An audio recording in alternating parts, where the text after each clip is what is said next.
Salt of the Earth Farm Stories is proudly brought to you by Grig Media. Step into the world of farmers from diverse backgrounds across Australia.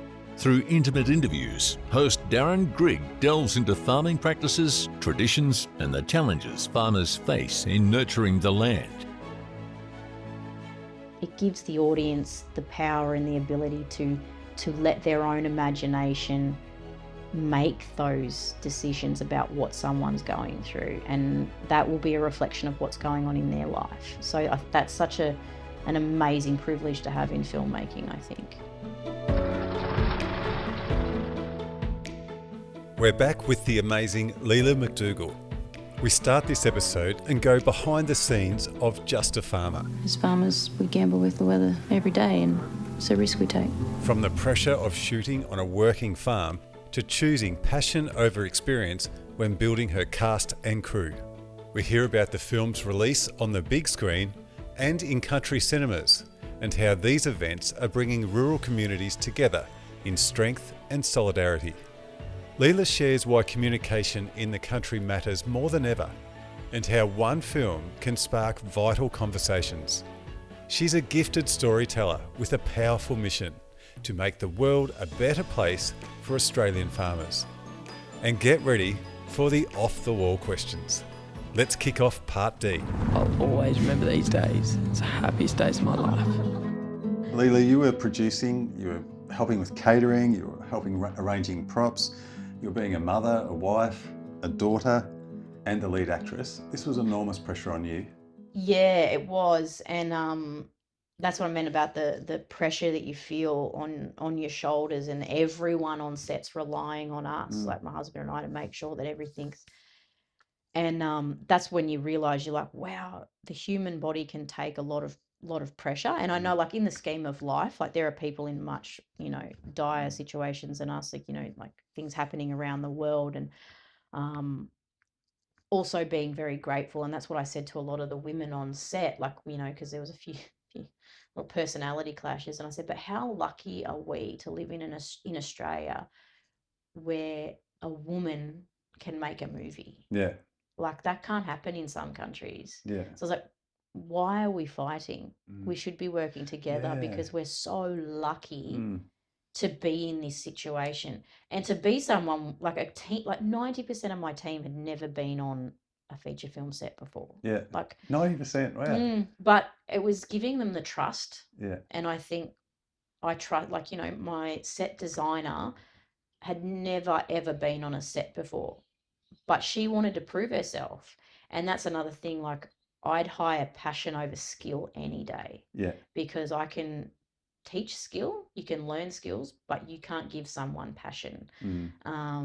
And that's, like, it was just amazing how everyone was there to do a good job to prove themselves. But I didn't even realize at the time, like, filming was chaos, like the pressure, but the pressure that came after filming in the post-production and distribution, that's when I was like, wow, there's more to filmmaking than just making the film that I didn't know about.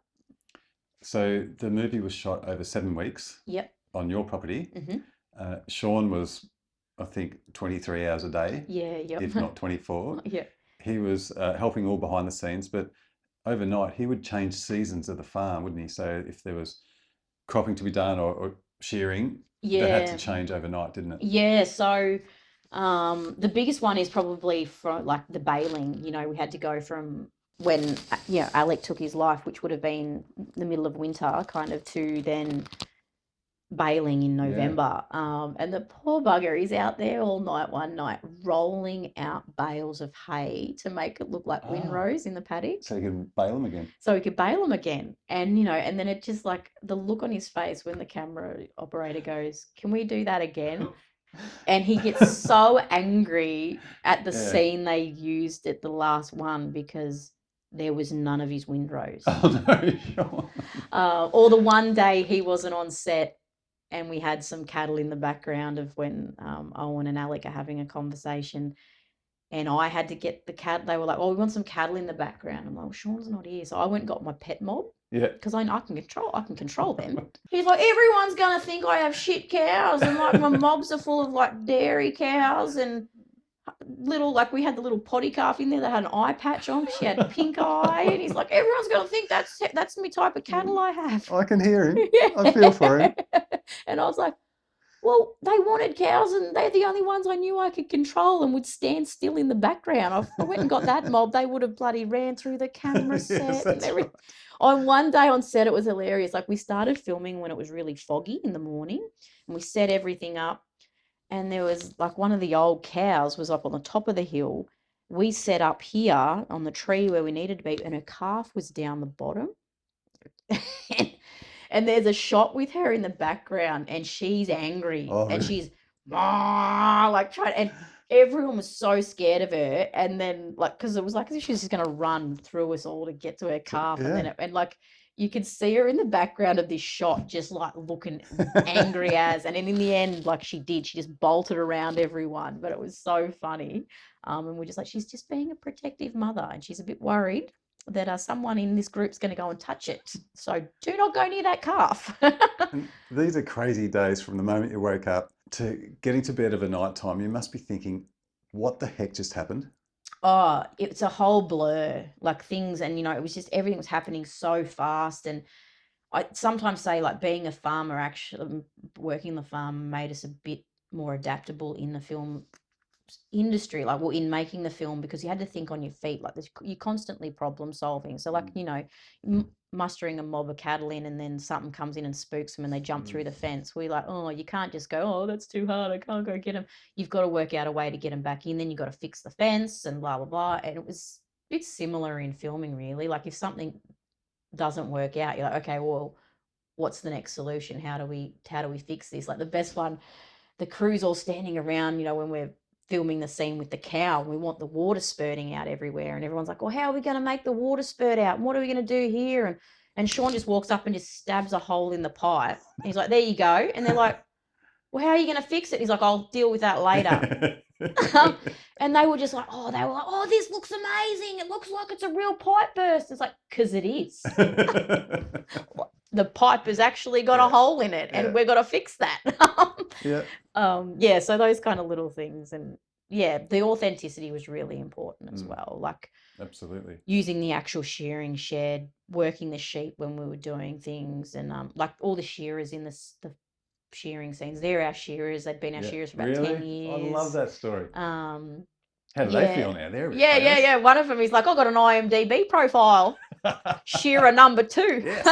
He loves it. Yeah. And then, all the extras are our local community. And it was good fun. So there's a good mix between actors and non-actors. You seriously put your heart and soul into this, and it is an incredible movie. It's touching, it's moving, and I can honestly recommend to all our listeners to go and watch it.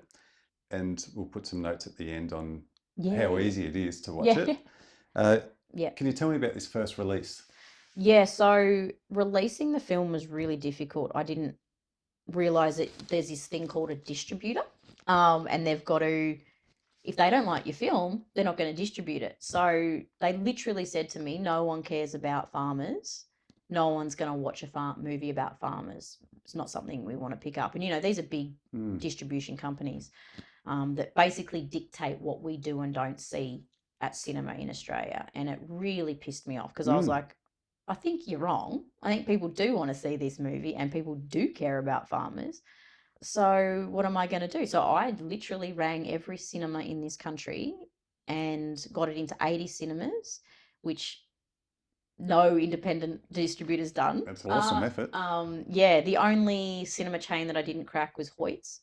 Every other one had it in some of their cinemas, so that was really cool. And we had a cinema release in March 2024. We had a big premiere at the Astor in Melbourne. Yeah. Had 700 people at the premiere. Yes. But the advertising part of it was really hard. It did really well in country cinemas and other cinemas, but I didn't realise big blockbuster films, they've got much more weight behind them, they've got more money, and they can go in and to say to the cinema, we want 2 screenings a day, and it has to be at these times.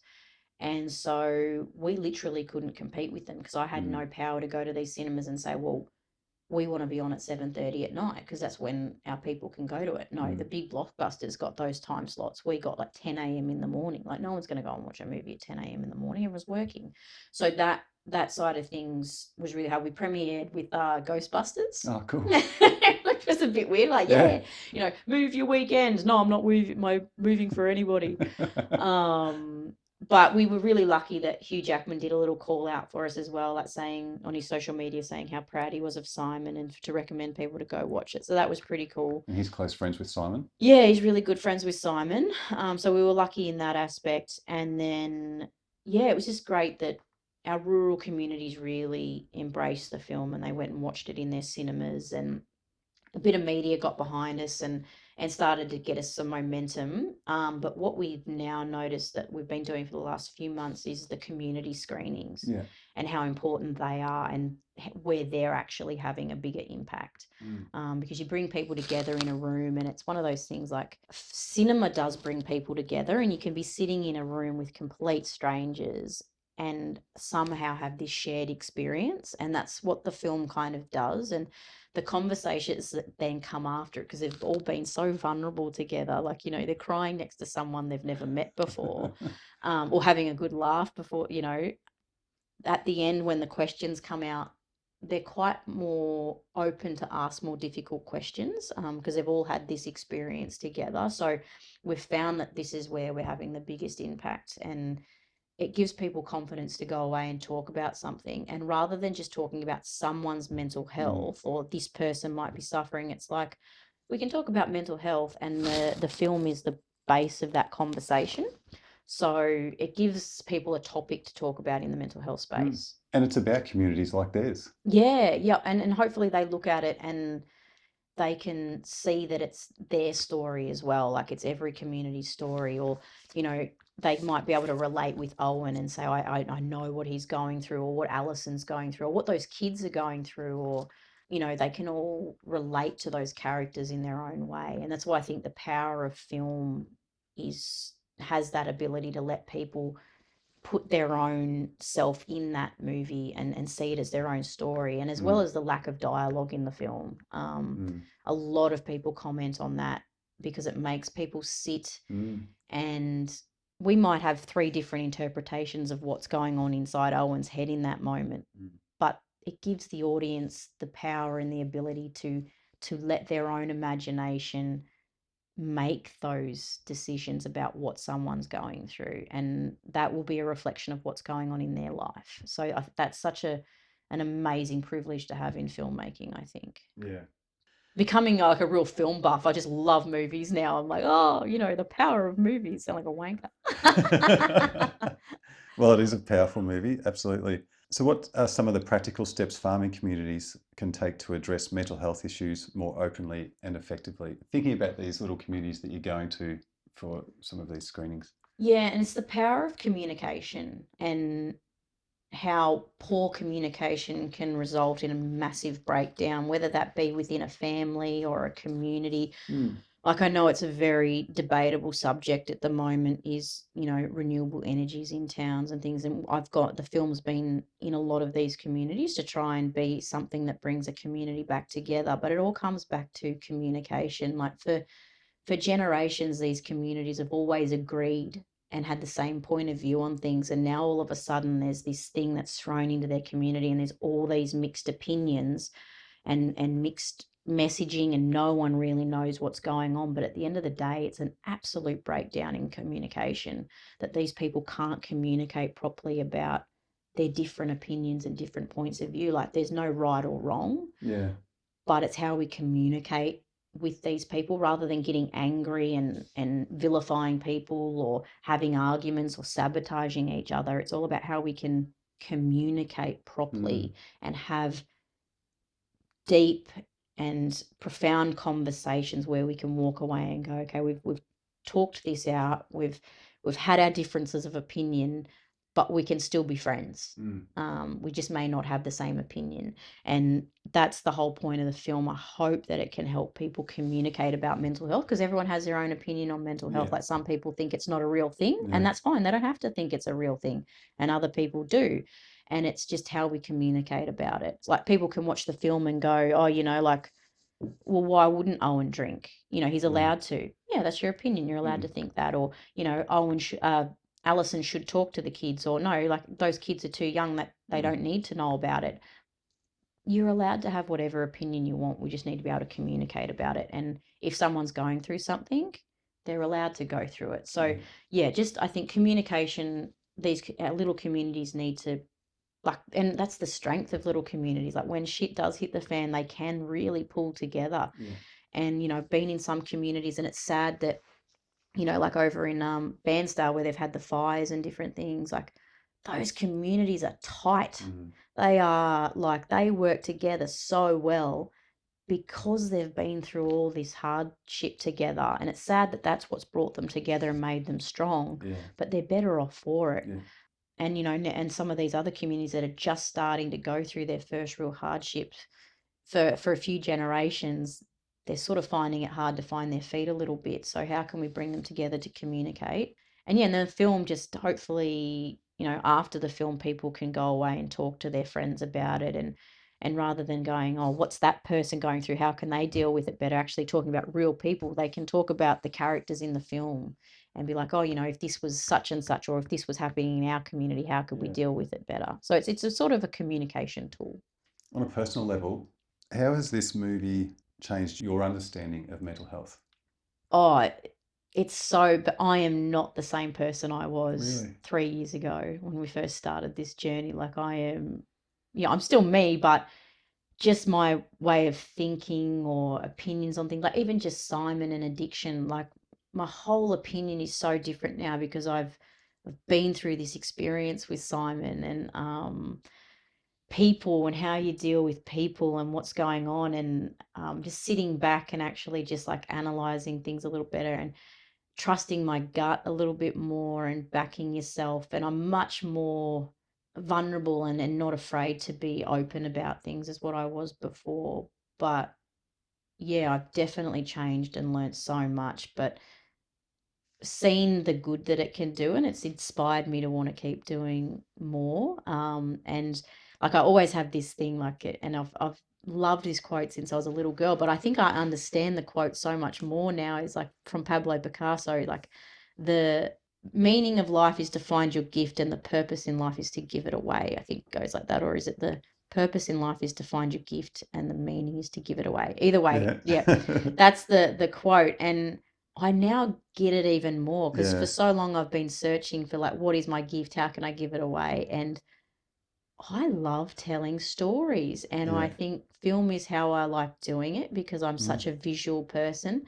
And another tip that But your stories have a big meaning behind them too. Yeah, I don't want to make it a better world. Yeah, I want to. How can I make the world a better place, and how can films do that? Because you look at some films like that have made a difference in the world and how they have impacted the world. Like Free Willy was the start of you know, getting animals out of captivity, or Blood Diamond, you know, massively, you know, made an impact on the diamond industry, or Erin Brockovich, or Spotlight, or you know, so many of these films have impacted us, and there is the ability to do that. But, you know, sometimes things are about making money, and they do need to make films that are entertaining to make money, but I don't want to be that kind of filmmaker. I want to make films that impact the world, and hopefully, you know, when you walk out of the cinema or turn the TV off, you don't just forget about it. It sits with you and it makes you think. And that's the kind of filmmaker I want to be.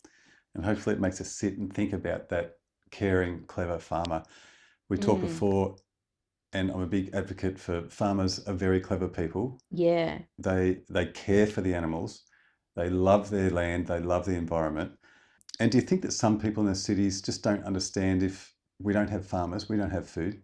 Yeah, it's such a baffling thing to think that people don't know where their food comes from, because to me it's common sense, you know, like you grow up with it, so you just think it's common sense and everyone knows it, but they don't. Some kids literally like, and I didn't even think it was real when someone said it to me. I'm like, that's just some made up thing to make city people look stupid. But some kids literally think their milk comes from a carton in the supermarket. Like, it just baffles me that that's what they think. And that's why I wore that dress with a political kind of statement to the ACTA Awards was no farmers, no food, because it's that simple. Without farmers, we don't have food. And, it's getting to a point where we're so disconnected from our farmers and where our food comes from that if people just start getting served up chemically made food, they're just going to eat it because they just think that's where food comes from and that's normal. And it scares the hell out of me.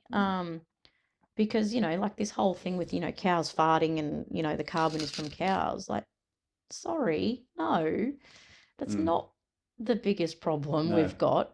Look, pollution for one, and who's the biggest maker of pollution? Human beings. Yep.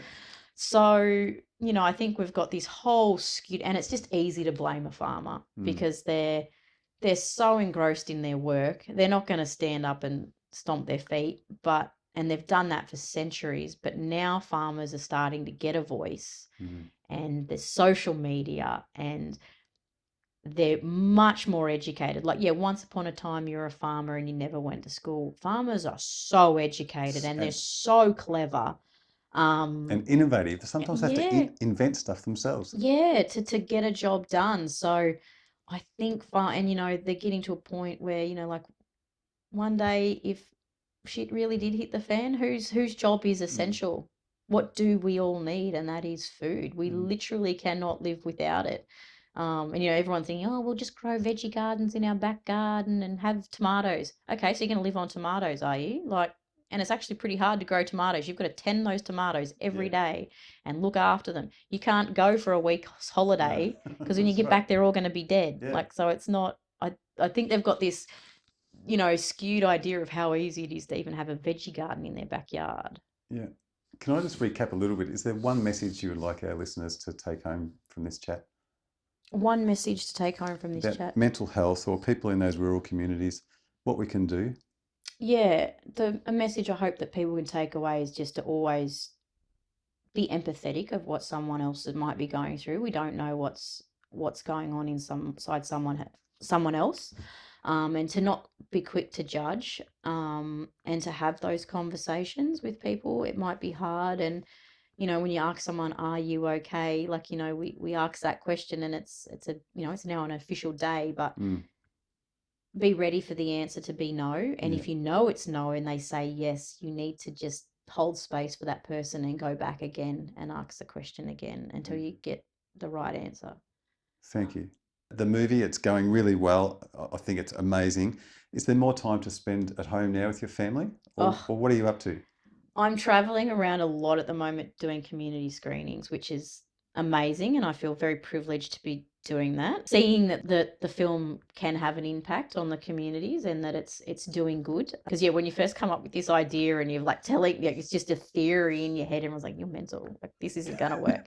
But now that there's this physical film and people can use it to do what it was made to do, and to have people see that it's doing, that's pretty mind-blowing, I guess, or humbling in a way. Like, it's exceeded all of our expectations of what we thought it was going to be. And I think sometimes I get a little bit overwhelmed by how big it's got. I just didn't think it would ever get to that point. You've got these things and your little hopes that you think it will, but I don't know, it's amazing that it has. So it's great. And these country communities can log on to your website and book a screening, is that right?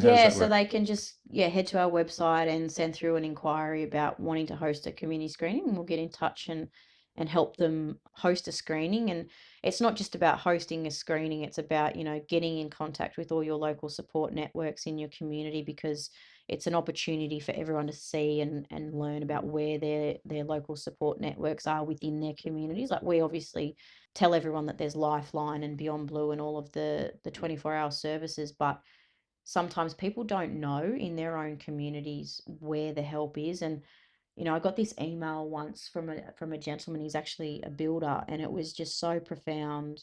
And when I have days where I'm like, oh, why am I doing this? Like, emails like this one from this gentleman just make me go, this is why I do it. But he basically said to us, thank you for making the film. It saved my life. Right. He's like, until I watched the film, I didn't realize I needed help. And he's like, and I didn't even know I could ask for it. Yeah. And for us, it's like, oh, it's so normal. Like, you can ask for help, but there are actually people out there that don't even think, like, they don't, it doesn't come into their brain that asking for help's an actual option. So for someone like that, you know, to come forward and then to be brave enough to tell me as well, I just think, wow, like that's it. There you go. That's my money well spent. I've saved one person. But there's been numerous emails, and that's where it gives me that passion to keep driving forward. And it's really easy to watch the movie. They can log on and screen it through there. Yeah, so it is on our website if you want to watch it, or Apple TV to watch it. But the community screenings, if you want to have an impact, that's where it is. And we can work with the community too to help with fundraising. Like we've got, you know, Kelly who works with me. She's amazing. She basically is teaching people how to run events in their community, because sometimes, again, it comes down to that confidence. You want to do something good in your community, but you've never done it before and you don't know how to run an event. Kelly and I, we basically give you a step-by-step instruction booklet on how to do it and support you through it. And then, you know, it gives people then the confidence to go, oh, I did it once, I can do it again. And they might do it for an event and then become this person in their community that might be a bit of a leader and have these events that bring their community together. And there's a great one coming up in Northeast Victoria on June the 13th. You're at Yackandandah. Yep. There'll be some information in the podcast description about that. But your website is justafarmermovie.com, or our production company is vampaddockproductions.com. Thank you. Yeah. And you're also taking on another venture at the moment, Two Smart Blondes, a podcast. Yes, can you tell me about that? Yeah, so Kirsten and I just randomly met at Sheepvention, and we've just hit it off. We're very similar in our views and both a bit random, and we thought, let's do a country podcast that's not your typical country podcast where we just talk about pop culture and random things and movies, because we're both farmers' wives that have an interest in the arts, and she's in journalism and different things, and let's just talk about random stuff. And yeah, it's been a lot of fun. And I think as a listener, we don't mind random stuff every now and again. We can lose ourselves. I was coming down the Hugh Highway yesterday listening to it. It's fantastic. So that's available, Two Smart Blondes, on all the main platforms? Yeah, yep. Spotify, Apple Podcasts, Google Podcasts. Yep. Thank you, and well done to yourself and Kirsten. Now, Leila, this is the fun part. We've got some off-the-wall questions. Fun. These can be just short answers. Okay, God, short answers. I'm not really good at short answers. And you can answer as many as you like. Okay. What do people misunderstand about you most? About me most? God, that is a good question. That I'm actually quite insecure. And that I do have my insecurities, and I do like to hide from things. Yeah, I think that might be it, because I do come across as this, person, but I'm actually judging myself quite a lot all the time. So you consider yourself an introvert? Yeah, yep, I definitely am. But I'm just disguised as an extrovert. Yeah, last night you were up on stage in front of possibly hundreds of people, and tonight you are again. Yeah, yep. I think I have this, it's like this glaze thing that comes over me, and I don't see anyone in the audience. I'm just talking because it's just another way of telling a story, and I've fallen in love with that aspect of it. Well, we love listening, so thank you. What's your favourite farming tool? Farming tool? Oh, a chainsaw. Oh. But my dad, it's so funny. My dad said to my husband when I first moved down here, and I don't even know why, he goes, never let Leila near a chainsaw. She will chop her leg off. And I'm like, I've never even had a bad experience with a chainsaw. Like, what? I love chopping wood. Really? Oh, even just the Blockbuster, there's nothing more satisfying than having a good pile of split wood. Block splitter, yeah. Yeah, it's just so good. Yeah. So what time of the day do you get your best work done? Ooh, mid-morning if I'm going to get stuff done. But after a coffee? Yeah, after a coffee. But with kids and a family, sometimes after the kids go to bed, that's probably when I'm pretty productive as well. What's a funny story your family tells about you? Oh, God, there's heaps. But probably my dad's favourite one is when I crashed the car into the fence, or his ute. No one explained the concept to me when I was driving a car that you can't stall a car going down gears. So I tried to take the corner into the driveway in fourth gear. How old were you? I was 16. I've been driving the ute around the farm my whole life, but just been on the road. There was something I just panicked. And Dad grabbed a steering wheel because he didn't think I was going to make it.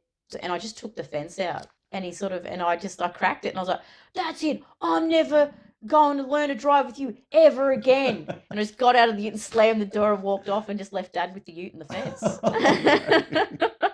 So he loves telling people that story about how shit I am at driving. Yeah. And if you could give your 18-year-old self some advice, what would it be? Trust yourself earlier.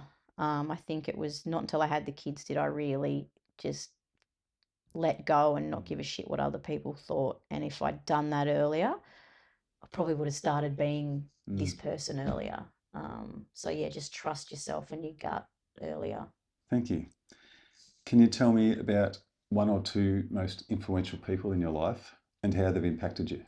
Oh, one or two. That's hard. Very lucky. At the moment, I have an amazing mentor, David Gregory, and he just sort of stepped into my life at just a random time when I needed him most, and he's just become a real just go-to for everything. I know he's got my back all the time. Like I had to navigate a really bad experience with a narcissist that I'd never met a real one before, but he helped me through that, and he's just having someone on your side that is lifting you up. Like, you know, he's won an OAM. He was the CEO of Small Business Australia. Like, he's a very accomplished man. He's in retirement now, and he jokes. He's like, "Oh, I need you around in my life to keep my stress levels up." Just keep them up. Yeah, to keep his stress levels up because he's retired. He's a bit too relaxed, so I keep him a bit stressed. But it's so nice to have someone who's higher than you helping you up. It's quite rare in life because normally, you know, it's the Australian mentality. If someone gets a bit big for their boots, we'll cut them down. And that was one of the most hurtful things someone said to me in the making of the movie. They said, I hope the movie's a failure because you're getting a little bit too big for your boots. What? Yeah, and those sort of things really hurt. And, you know, out of all the amazing things people say, we, for some stupid reason, we hold on to those, you know, one or two little things that really hurt. And that's through jealousy? I don't know what it was, but yeah, it just really hurt. And to have people lifting you up, it's such a great feeling. So yeah, he's probably been such a big influence in that. And then obviously my mum and dad, like without the sacrifices they made to get me away to school, like they both, you know, couldn't afford the school I went to, but somehow they got the money. Like I think my mum stopped paying off the loan for our education, you know, when we were like 25. And I was like, geez, you could have told us. We could have been contributing. I'd be making my kids contribute. So if they hadn't made those sacrifices, like I wouldn't be where I am now. If you could have a coffee or a cold drink with somebody, who would it be? Oh, geez, there's so many. But at the moment, Taylor Sheridan. Ah, yeah. Yeah, that man is a literary genius. He's writing. I just feel like I relate to him because when he first started out with, you know, making films. Yellowstone, was it? Yeah, Yellowstone, but he did Hell or High Water first, but yeah, with Yellowstone, he started that with $800 in his bank account. Serious? Yeah, and now look at him. But and Landman too. And Landman, but the way he weaves education into his scripts is amazing because he's like writer, director, producer, and he acts in them as well. Like absolutely amazing. But he can subconsciously put like a really political message into the film without it being preachy, and you're like, oh, it's a genius. And you know, his aim of Yellowstone was to save the American cowboy. Even Beyonce wants to be a cowboy now. So right. he did what he set out to achieve. So yeah, I think at the moment it'd be Taylor Sheridan. Nice. If you could be remembered for one thing, what would it be? Remembered for one thing, that the love I give people. I think, you know, if I can make someone feel happy or loved, I hope that's how I make people feel. I hope, you know, because they say people don't remember what you say, they remember how you made them feel. And hopefully people that are in my life feel loved. Beautiful. If you could live anywhere in the world, where would it be? Oh, that's a hard one. Anywhere in the world. Or could I mash places together? If I could have Walker and Tadioun mashed together, that'd be the dream. Right. That'd be the dream. Have all my family living with me. Leila, I heard somewhere that you said you hoped you would strike a chord with people on the land. You certainly did that. Oh, thank you. And yes, I hope I have. I hope it's doing its job. And remember, justafarmermovie.com for people to go to. Leila, you are an inspiring, caring, clever, gutsy, A little bit nuts. perhaps, but an awesome person. Oh, thank you. And I want to say thank you so much for your generous time today, and a massive thank you for caring for our Australian farmers. Oh, thank you. Thank you, Leila. Thanks for having me. Oh, Nice chatting. yeah. Yep. And that wraps up our 4-part mini-series with the incredible Leila McDougall. From the family farm to the global stage, Leila's story is one of courage, vulnerability, and fierce determination. She's not just telling a story, she's creating a space for rural voices to be heard, mental health to be spoken about, and communities to come together. Just a Farmer isn't just a film, it's a movement. It's a tribute to the people who feed our nation and a reminder of the strength that lives in the quiet corners of country Australia. Leila's empathy, drive, and ability to connect have sparked something powerful. And if you haven't yet, watch the movie Just a Farmer. Consider hosting a screening in your local community. Leila might even join you. To Leila, thank you for standing tall for Australian farmers and showing us that one person's voice, backed by heart, can make a world of difference. And honestly, I can't wait to hear what your next venture will be. Please follow us on your favourite podcast platform and social media. Search Salt of the Earth Farm Stories. In the meantime, keep your hands dirty and your spirits high.